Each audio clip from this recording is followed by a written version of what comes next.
Halo Bedikers,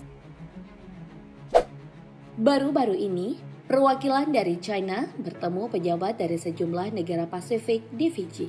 Pertemuan ini berpotensi menimbulkan dampak besar bagi Australia dan aliansinya yang bernama Quad, sebab mereka panik akan kehilangan pengaruhnya di negara-negara Pasifik.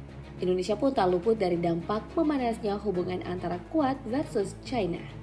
Lantas seperti apa perbandingan kekuatan militernya? Mari kita bongkar.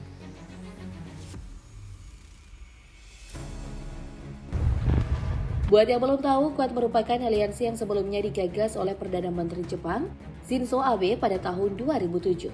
Beberapa pihak menilai bahwa aliansi ini didirikan untuk membendung pengaruh China di kawasan Asia Pasifik.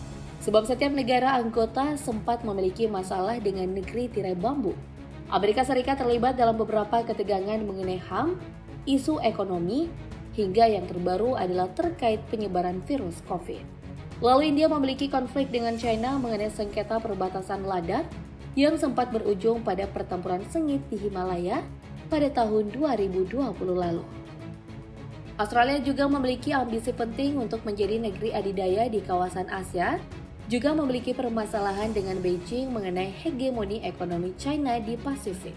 Ketegangan militer juga meningkat sejak lalu ketika Australia mengumumkan kesepakatan dengan Amerika Serikat dan Inggris untuk memperoleh kapal selam bertenaga nuklir.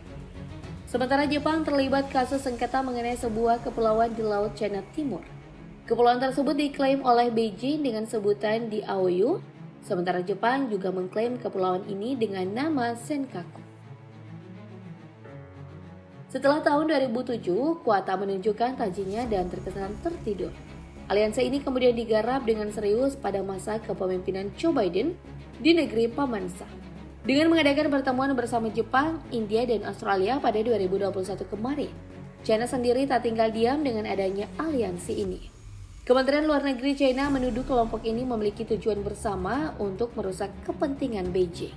Dan hingga saat ini, hubungan antara China dan Quad terus-menerus memanas, hingga menarik untuk melihat bagaimana perbandingan kekuatan militer dari keduanya. Dari segi pasukan militer, China dan Quad sama-sama memiliki jumlah pasukan yang sangat banyak. Quad lebih unggul dengan total 5.217.450 prajurit, sedangkan China tetap disegani dengan jumlah prajurit militer sebanyak 3.134.000. Jika melihat lebih rinci lagi, jumlah personil aktif Quad juga lebih banyak dibandingkan China, yakni 3.107.950 personil aktif dari kubu Quad dan 2 juta personil aktif milik China.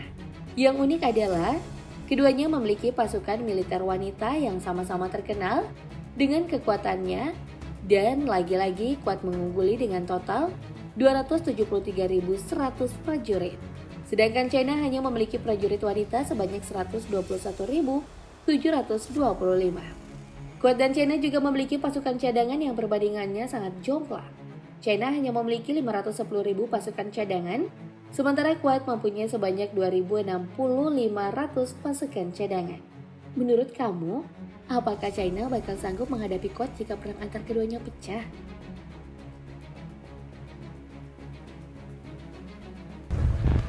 Selanjutnya, mari kita beralih ke informasi mengenai perbandingan kekuatan darat.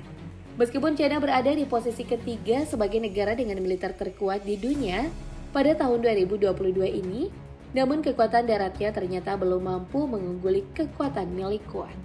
Alutsista penyokong pertempuran darat China terdiri dari 5.250 tank, 35.000 kendaraan lapis baja, 5.854 unit artileri, dan 3.160 unit proyektor roket.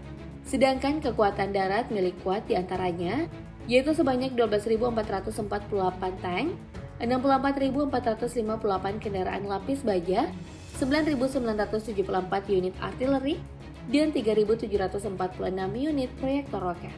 Sementara itu dari sisi kekuatan matra laut, China telah menyusul Amerika Serikat menjadi angkatan laut terbesar di dunia.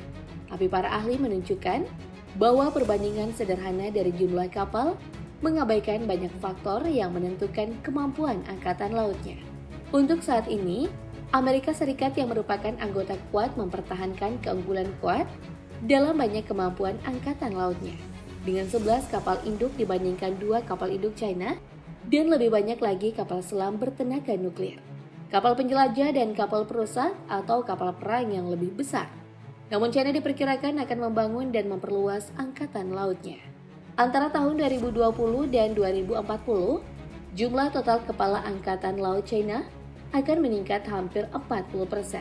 China sekarang dapat menurunkan kapal perang paling banyak di dunia. China dilaporkan telah membangun armada sekitar 355 kapal permukaan dan kapal selam, termasuk sekitar 150 kapal permukaan utama. Sekitar 17 galangan kapal China mengeluarkan sekitar 20 kapal perang baru setiap tahun. Jika mereka terus melakukannya, Angkatan Laut China akan menambah 100 kapal baru yang mencengangkan ke armadanya dalam 5 tahun. Lantas bagaimana para anggota Quad menghadapi kekuatan laut China yang sangat superpower ini? Jawabannya bisa dilihat dari latihan gabungan besar-besaran Quad selama 4 hari di lepas pantai Pulau Guam di Pasifik pada Agustus tahun lalu. Angkatan Laut Amerika Serikat dilaporkan akan mengirimkan 3 kapal perang, termasuk kapal perusak, pesawat pengintai maritim P-8, helikopter perang anti kapal selam, dan pasukan khusus. Kemudian India diwakili oleh 2 kapal kombatan permukaan, INS Ranvijay dan Frigate INS Shivalik, serta pesawat pengintai maritim P-8, helikopter anti kapal selam, dan pasukan khusus. Jepang mengirim 3 kapal kombatan permukaan, kapal selam lapis ranjau, pesawat pengintai maritim, helikopter ASW, dan pasukan khusus. Dan terakhir, Australia yang baru ikat 2 kali dalam latihan tempur yang dinamai Latihan Malabar 2021 ini akan menurunkan frigate kelas Anshat HMAS Waramunga. Yang terakhir, dari segi kekuatan udara. Jika digabung 4 negara anggota Quad memiliki total pesawat udara sebanyak 17.308 unit. Sedangkan China hanya memiliki total pesawat udara sebanyak 3.385 unit. Jarak kepemilikan pesawat ini memang sangat jauh. Namun China dapat menurunkan kekuatan penerbangan global terbesar ketiga di ranah udara dan terbesar pertama di kawasan Indo-Pasifik. Negara ibu kota Beijing ini memiliki lebih dari 2.800 pesawat militer, sekitar 2.250 diantaranya adalah pesawat tempur, seperti jet tempur, pembom taktis, pembom strategis, serangan darat, dan pesawat multirole. Belum lagi usaha China yang akan melipat gandakan cadangan nuklirnya pada akhir dekade ini. Presiden Xi Jinping kemungkinan berniat untuk memiliki setidaknya 1.000 hulu ledak pada tahun 2030. Kemajuan China dalam teknologi rudal senjata nuklir dan kecerdasan buatan telah memicu kekhawatiran serius di antara banyak pengamat militer yang berpandangan perubahan besar dalam keseimbangan kekuatan militer global sedang berlangsung.